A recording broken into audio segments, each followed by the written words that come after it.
Greetings. I wanted to give you a quick overview, or I'll at least try to make it quick, of a little software that developed for mainly in-house use, but a few people have seen it and wanted to use it themselves. So I wanted to make sure that you also got access to it. Let's go ahead and just do a little quickie here.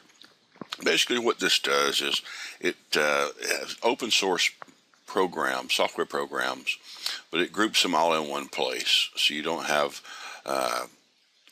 strewn out through your start menu and such. I did this so my virtual assistants and in-house assistant be able to have the same tools that I use, and everybody's using the same tools to make the flow of work a lot easier. So what I've done here, let's just start with the HTML editor. And this is really just a simple editor, so you can type in.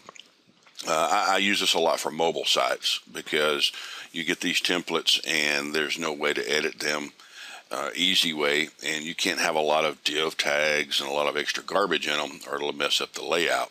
And what this does is it just makes it, makes it easier.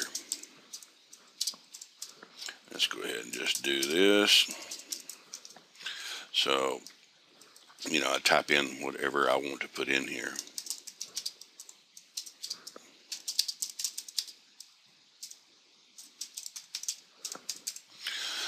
So we'll do here, let's go ahead and just make this one like so.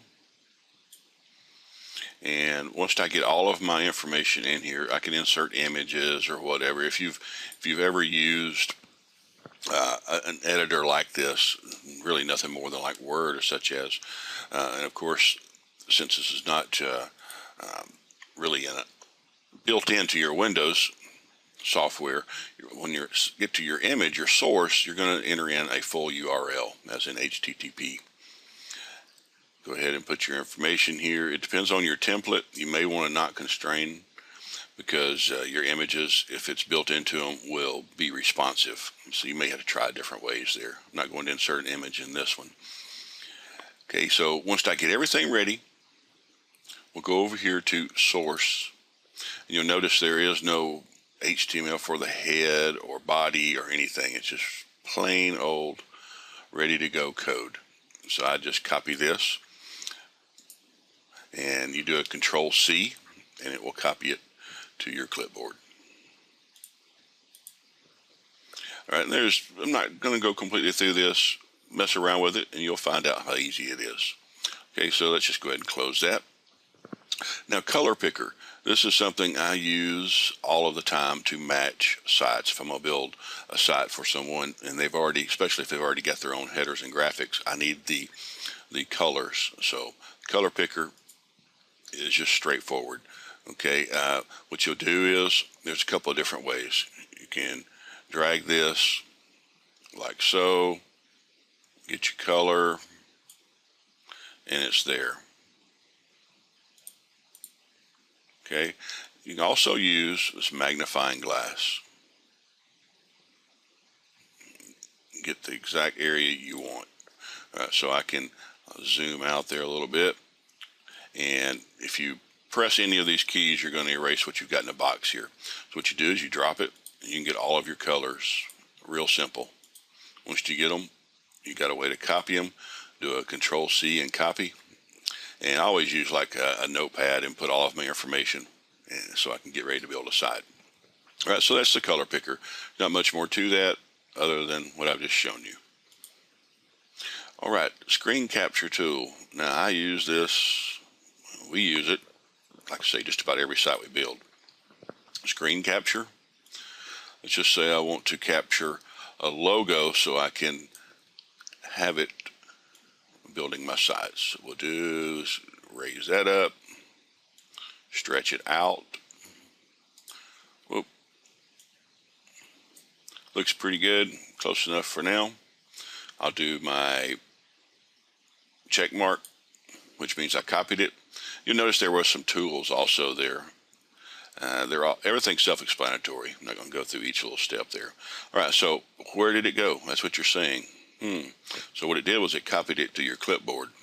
So I would open the image editor, again, another open source tool. Many of you have probably seen this tool. Get it in there for you. You can, if you want to learn more about the tool, how to use it, whatever the case may be, just go into information here and you'll have a pop-up window with all different tips to edit. You can go to their website, you can register it, whatever you want to do. You don't have to register it. All right, so back to the image again. Where did it go? All right, so we'll go to edit, paste new image, and there's the image that I copied.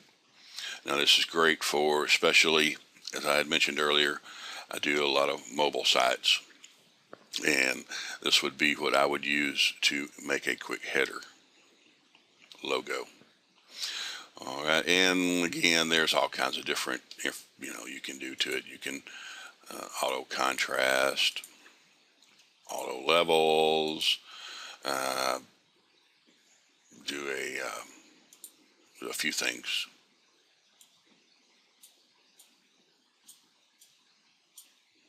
Not really anything that we can use here, but just showing you all the stuff that you can do there. Play around with it and you'll find this is a really neat tool. Make your life easy. All right, we're not going to save or anything like that. Let's go ahead and close. Of course, it asks you. We don't want to save. All right, let's see. Shown you that. The image converter. It's just as simple as dragging and dropping your files in here. This one's going to convert to an icon. So if you wanted to make a quick icon, you would just drag an image in, options. You can icon settings,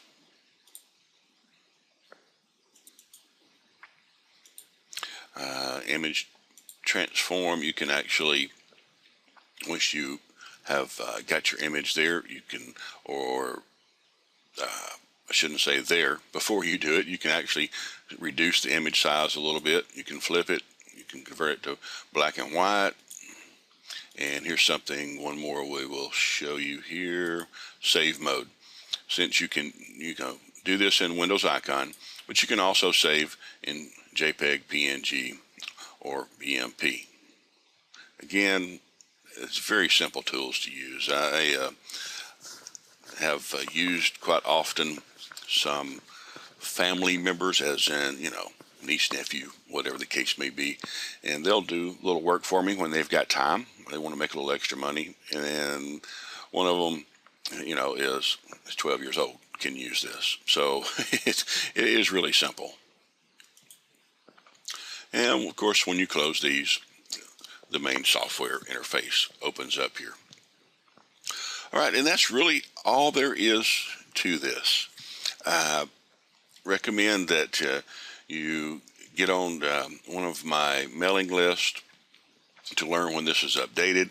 I do not have one set up at the time of making this video, but if you'll go to like JettDigitals.com, I've got it set up so you can opt in to mailing lists there, and I will have in the future one set up just for this software so you can get updates to it, because I will be adding more features to it.